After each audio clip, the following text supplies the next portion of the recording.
ప్రజాస్వామ్యంలో ఓటు హక్కు అనేటువంటిది ఒక పెద్ద ఆయుధం.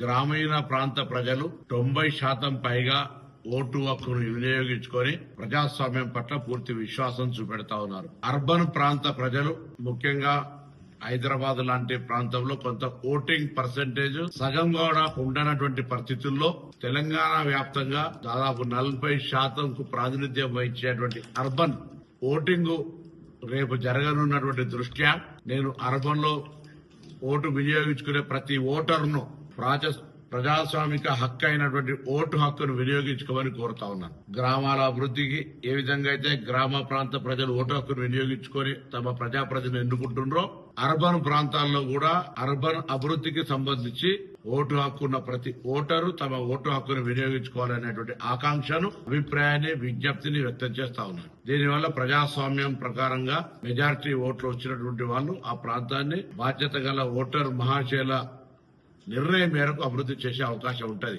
ఓటింగ్ పర్సెంటేజే తక్కువై అందులో మళ్ళా 0.5% అంటే 50% కంటే తక్కువ వచ్చిన వాళ్ళు కూడా ప్రజాప్రతినిధి కావడం వల్ల ఆ ప్రాంత అభివృద్ధికి సంబంధించి స్పష్టత ఉండలేదు. కాబట్టి అర్బన్ ప్రాంతంలో జరిగేటువంటి మున్సిపల్ కార్పొరేషన్స్ రేపు జరిగేటువంటి ఎన్నికల్లో అందరూ తప్పకుండా విధిగా ప్రజాస్వామ్యాన్ని గౌరవిస్తూ ఓటు హక్కును వినియోగించుకోవాలని కోరుతాం.